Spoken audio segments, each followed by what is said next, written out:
नमस्कार, मैं रवीश कुमार। यह मेरा नया चैनल है, मेरा ही चैनल है रवीश कुमार नई सड़क, NAISADAK, रवीश कुमार नई सड़क। नया है तो आप सभी से अपील है कि सब्सक्राइब कर लीजिए। इस चैनल पर आते जाते रहा कीजिए। चैनल क्यों नया बनाया इसके बारे में तो बताऊंगा ही, लेकिन आज के माहौल के बारे में महान साहित्यकार निर्मल वर्मा से बेहतर कोई बयान नहीं कर सकता। इसलिए रात का रिपोर्टर से कुछ हिस्सा पढ़ना चाहता हूँ। एक हिस्सा अभी पढ़ता हूँ और कुछ हिस्से आगे पढ़ूंगा ताकि कहानी शुरू हो सके। इस कहानी का किरदार ऋषि एक पत्रकार है। निर्मल वर्मा लिखते हैं पेज 34 पर, उस रात वह ठीक से नहीं सो सका। दरवाजे पर थोड़ा सा भी खटका होता तो चौंक जाता। जीने का दरवाज़ा खोलकर बाहर झांकता तो सारी गली सुनसान दिखाई देती। सिर्फ कहीं दूर अंधेरे में चौकीदार की लाठी की ठक ठक सुनाई देती।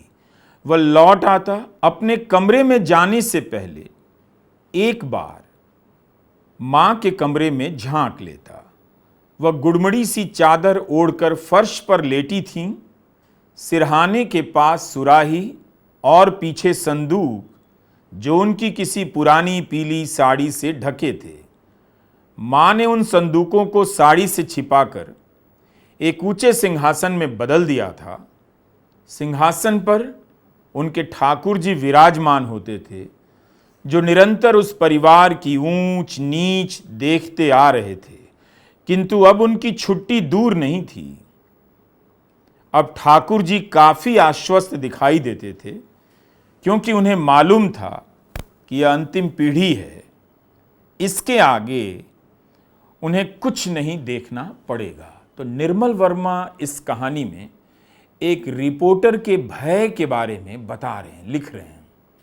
आप जानते हैं कि हमारा एक YouTube चैनल है रवीश कुमार ऑफिशियल। इसे अब करीब 13 मिलियन सब्सक्राइबर्स फॉलो कर रहे हैं। लेकिन जिस तरह से YouTube चैनलों को टारगेट किया जा रहा है, तरह तरह के रास्ते खोजे जा रहे हैं बंद करने के, मुझे लगता है कि एक नया चैनल बना लेना चाहिए। हालांकि बंद करने वाले उसे भी बंद कर देंगे, लेकिन रास्ता और क्या है? एक बंद होगा तो दूसरा खोलना पड़ेगा। इस देश के लाखों लोग खराब चिकित्सा सुविधा के कारण रास्ते में दम तोड़ देते हैं। एक शहर से दूसरे शहर के अस्पताल में जाते हुए अस्पताल पहुंचकर बिना इलाज के दम तोड़ देते हैं। आप उनकी कल्पना कीजिए, सड़क पर दुर्घटना हुई है और घंटों कोई मदद नहीं पहुंचती। हर दिन की यही कहानी लाखों लोगों की है। करोड़ों लोग अपनी धुकधुकी लिए जी रहे हैं इस देश में। सरकार किसी की हो, उसके आसपास जमा हुए लोगों को देखिए जरा, उनकी भाषा सुनिए, उनका अहंकार देखिए। ऐसे ही धुकधुकी और जीवन के कभी भी खत्म कर दिए जाने का भय यूट्यूबर का भी है। उसकी 10 लाइन की बातचीत में 4 लाइन इसी पर होती है कि कोई चैनल बंद कर देगा। इसलिए आज के दौर में यूट्यूबर होना आसान नहीं। जिस सरकार के दौर में सैकड़ों चैनल और अखबारों में सिरे से सवालों को बंद कर दिया गया हो, उस दौर में किसी को भ्रम नहीं है, हमें तो नहीं है, कि YouTube चैनल बंद करने की घात में कोई नहीं होगा। बिल्कुल है, लोग घात लगाकर बैठे हैं। किसी भी तरह से चैनल बंद कर दिया जाए। जब तक बंद नहीं होता तब तक धमकी दी जाए, तब तक अफवाहें फैलाई जाएं, आशंकाएं फैला दी जाएं कि फलां का चैनल बंद कर दिया जाएगा, फलां का चैनल बंद हो गया है। इन्हीं आशंकाओं के साथ हमने 2.5 साल का सफर तय किया है। हर दिन, आए दिन सांसद, सत्ता के समर्थक ललकार रहे हैं, चैनल बंद कर दिया जाएगा। नाम किसी का नहीं लेते, बात इस तरह से करते हैं जैसे हम सब पर लागू है। उन्हीं सब पर जो सरकार से सवाल पूछते हैं, सरकार को याद दिलाते हैं पुराने बयानों के बारे में, पुराने तथ्यों के बारे में। उनको कितना गुमान है कि ऐसे चैनल बंद करवा देंगे। गोदी मीडिया ने फेक न्यूज़ फैलाया, नफरत फैलाया, दंड मिला है। क्या किसी ने उनके चैनल बंद करने की बात की है? 5 मई को वित्त मंत्रालय ने कई चैनलों की खबर को गलत बताया। पीआईबी ने कहा फेक न्यूज़ है। क्या इन चैनलों को बंद करने की बात किसी ने कही? इन गोदी चैनलों पर पाकिस्तान से वक्ता बुलाए गए। भारत के विरोध में इन वक्ताओं ने अपमानजनक बातें की। क्या किसी ने इन गोदी चैनलों को देशद्रोही कहा? उन्होंने तो नहीं कहा। जो यूट्यूबर्स को, सोशल मीडिया इन्फ्लुएंसर्स को बंद करने की बात कर रहे हैं, कितनी शान से वो ये बातें कहते हैं, तो लगा कि नया चैनल बना लेते हैं। ये एक और चैनल है, एक दिन इसके बाद भी चैनल बनाने की नौबत आएगी, लेकिन तब तक रवीश कुमार नई सड़क को सब्सक्राइब कर लीजिए। इन दिनों जिनसे भी मिलिए बात ही यही होती है कि सावधान रहना, चैनल बंद कर देंगे। चैनल पर नजर है, हर तरफ से धमकी की आवाज आ रही है। एक YouTube चैनल बंद कर देने के लिए इतनी बड़ी बड़ी ताकतें लग गई हैं। कॉपीराइट का रास्ता निकालकर कई चैनलों को स्ट्राइक भेजा गया ताकि वे बंद हो जाएं या मजबूर होकर उनकी शर्तों को मान लें, लाखों रुपए के सब्सक्रिप्शन ले लें।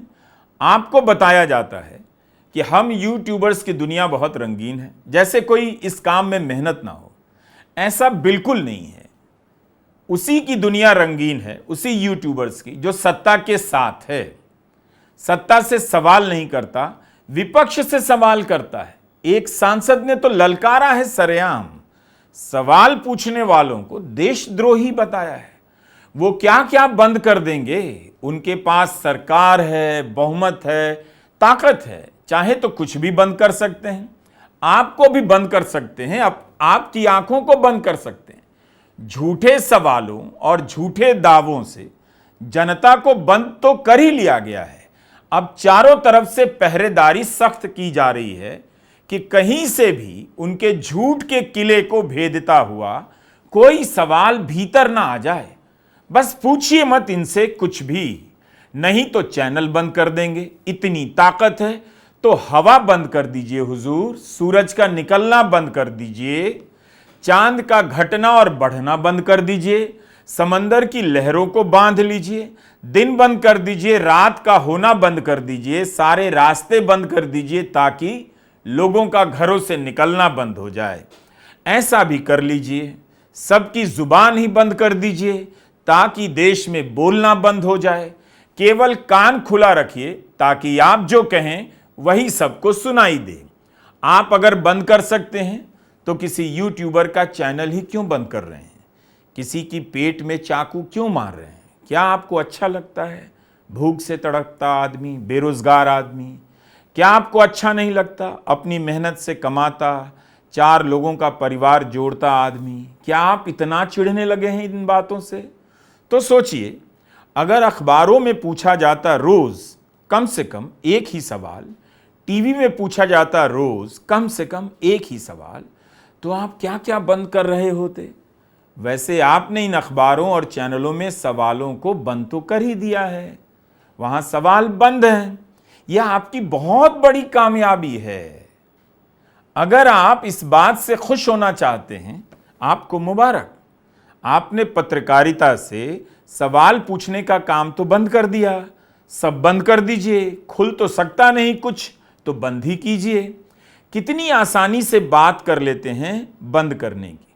किसी ने नहीं सोचा कि 10 लोगों का परिवार चलता है। दुनिया को बुलाकर कहते हैं क्रिएट इन इंडिया, और जब हम क्रिएट करते हैं तो बंद करने के लिए इन्हीं के सांसद ललकारते हैं। इसलिए हमने सोचा कि नया चैनल रवीश कुमार नई सड़क, हम एक बार फिर से बता दें कि हमारे नए चैनल का नाम है रवीश कुमार नई सड़क। तो इसे सब्सक्राइब जरूर कर लीजिए। क्या पता कब किस रास्ते से चैनल गायब कर दिया जाए, तो आपको भी सनद रहे। वैसे भी आप YouTube पर हमें खोज ही लेंगे। वैसे कई लोगों ने फर्जी नाम और गलत तरीके से चेहरे का इस्तेमाल कर चैनल बनाया है, लेकिन थोड़ा दिमाग का इस्तेमाल कीजिए। एआई के जरिए मेरी आवाज का जो इस्तेमाल हुआ है जिन चैनलों में, उन्हें मत फॉलो कीजिए। मुझे समझ नहीं आता कि फर्जी चैनलों को कैसे फॉलो किया जा सकता है, इसलिए आपको भी सतर्क रहना है। मैं अपनी बात बता सकता हूं, शायद ही कोई ऐसा वीडियो होगा जिसे बनाने में हमने कई घंटे ना लगाए हों। हर दिन की तपस्या है, उसमें खोट नहीं है कि आपने यह गलत बोला, वो नहीं निकाल पाए, लेकिन तब भी अहंकार है कि बंद कर दिया जाएगा सवाल पूछने वाले देशद्रोहियों का चैनल। हर समय डर का इंजेक्शन दिया जा रहा है, तब भी हम खड़े हैं। हमारे जैसे 2, 4, 10 लोग और भी खड़े हैं। निर्मल वर्मा का रात का रिपोर्टर पढ़ते रहिएगा। उनकी इस कहानी में एक रिपोर्टर का डर किस तरह से दर्ज किया गया है, आपको अंदाजा मिल जाएगा। जब एक सरकार एक रिपोर्टर का पीछा करती है तो उसे पेड़ की छायाओं में भी सरकार दिखाई देती है। साइकिल के पहिए की आवाज में भी बंदूक की गोली की आवाज सुनाई देती है। जो भी उस रिपोर्टर से मिलने आता है उसके पास एक डर छोड़ जाता है। जी लेंगे आप इस माहौल में? जी सकते हैं आप? लाखों की भीड़ खड़ी कर दी गई है आसपास, हर जगह घेर लिए जाने की आशंका बनी रहती है। किस अपराध के लिए, जो अपराध ही नहीं है। निर्मल वर्मा की कहानी रात का रिपोर्टर का एक हिस्सा और पढ़ता हूँ। लिखते हैं, वह दोपहर की सुरक्षित और मृत घड़ी थी। लोग अपनी अपनी मेज़ों पर झुके थे। चारों तरफ किताबों की अलमारियां थीं, बाहर की उजली और ख़तरनाक दुनिया को भीतर के अंधेरे कोनों में बैठे ऊँघते प्राणियों से अलग करती हुई शीशे की खिड़कियों के बाहर खजूर के पेड़ हवा में झूमते रहते। चारों तरफ झाड़ियां, बीच में एक छोटा सा फव्वारा, घास पर 3-4 कुर्सियां, हवा में चक्कर काटते हुए कबूतर। लाइब्रेरी के उस कोने से जहां वो बैठकर काम करता था, बाहर का समूचा दृश्य एक स्टिल लाइफ की तरफ दिखाई देता था, जिसमें उस डर के लिए कोई जगह नहीं थी। उसने अपने छाती की हड्डियों को डेस्क से सटा लिया। वह उसकी धुकधुकी में धीरे धीरे हिल रही थी। बस्तर के नोट्स भी हिल रहे थे। कांच की खिड़की पर एक चील की छाया पता नहीं कितनी देर से ठिठकी थी, और जब उसने ध्यान से उसे देखा तो वह सिर्फ एक बड़ा हरा सा भीमकाय ग्रास हॉपर दिखाई दिया, जो लॉन से उड़कर खिड़की के फ्रेम में आ फंसा था, बिल्कुल मेरी तरह। उसे अजीब सा ख्याल आया। वह ऊपर जाकर नीचे फिसल जाता था, लेकिन खिड़की के चौखटे से बाहर जाने की उड़ान नहीं भर पाता था। वे आपको और मुझे कभी भी पकड़ सकते हैं, लेकिन फिलहाल नहीं। फिलहाल वे सिर्फ देख रहे हैं कि क्या हम इस काबिल हैं। हम कितनी चीज़ों के काबिल होते हैं जो हमारे साथ घटती हैं। क्या एक दुखद विवाह के बाद मैं इस काबिल था कि बिंदु से प्रेम कर सकूं? क्या मुझे पहले से ही चेतावनी नहीं मिल जानी चाहिए थी कि जो आदमी अपनी पत्नी से प्रेम नहीं कर पाता, वह किसी दूसरी लड़की को चाहने की काबिलियत अर्जित नहीं कर सकता? नहीं, काबिलियत कोई कसौटी नहीं है कि हम क्या करते हैं और क्या करने के योग्य हैं। वे अगर अनूप भाई को पकड़ सकते हैं तो मुझ जैसे पत्रकार को कितनी बड़ी बात है। कोई बहाना नहीं चाहिए। बहाना अगर ढूंढना चाहे तो किसी भी जिंदगी के आपके फैसले को वो बहाने की तरह इस्तेमाल कर लेंगे। आप जिम्मेदार हैं या नहीं, तब भी गिरफ्तार कर लेंगे, तब भी आपका चैनल बंद कर देंगे। निर्मल वर्मा आगे लिखते हैं, ऋषि अपने कमरे में लौट आता और बिना बत्ती जलाए अपने बिस्तर पर बैठ जाता। लेट जाने की हिम्मत नहीं होती। मकान के खाली कोनों से आती हर आवाज़ एक अंदेशा जान पड़ती थी। उसे पुराने नोट्स, रिपोर्टाज, लेख और पत्र इतने ख़तरनाक नहीं जान पड़ते थे जितने वे भेद जो हर पुराने मकान में इकट्ठा हो जाते हैं। हम धीरे धीरे उनके साथ रहना सीख लेते हैं, लेकिन हर भेद का एक सुराख होता है, जैसे ताले की चाबी, जिसे कोई भी बाहर का आदमी खोल सकता है। खोल भी ले तो क्या देखेंगे? वो लाइब्रेरी की तरफ चलने लगा। कोई उसका पीछा नहीं कर रहा था, सिवाय उस डर के जो वह सज्जन उसके पास छोड़ गए थे। 37 साल की उम्र में उसने तरह तरह के डर भोगे थे, लेकिन वे उसके भीतर थे और उन्हें टोहने के लिए उसे नंगी सड़क पर पीछे मुड़ मुड़ कर नहीं देखना पड़ता था। किंतु यह एक बिल्कुल नए किस्म का डर था, जिसका मतलब किसी भी शब्दकोश में नहीं था। निर्मल वर्मा लिखते हैं, हम नहीं, सभी यूट्यूबर जो हिम्मत कर रहे हैं, उनसे किसी को डर लग रहा है, तो बदले में वो हमारे भीतर डर बिठा रहे हैं। उन्हें डर है उस जनता का जो अगर जान गई असली बात तो उसके सामने उनका जाना मुश्किल हो जाएगा। सरकार को जनता से तभी डर लगता है जब जनता जान जाती है। सरकार चाहती है जनता कभी ना जाने।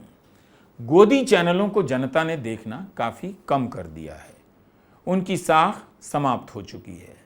जनता ने जब यूट्यूब पर आकर हम जैसे यूट्यूबर के वीडियो को देखना शुरू किया तो सरकार का डर बढ़ने लगा, समर्थकों की बेचैनियां बढ़ने लग गईं।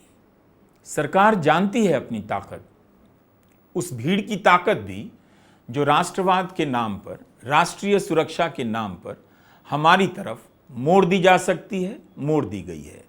दरअसल सवाल राष्ट्रीय सुरक्षा का है ही नहीं, सवाल है सरकार की अपनी असुरक्षा का, सवालों से असुरक्षा का जिसके जवाब उसके पास है नहीं। एक तलवार है उसके पास और काटने के लिए कुछ गर्दनें। उम्मीद है कि आप इस नए चैनल को, रवीश कुमार नई सड़क को सब्सक्राइब कर लीजिए। तो कभी भी कुछ भी हो सकता है, तैयारी रोज की होनी चाहिए।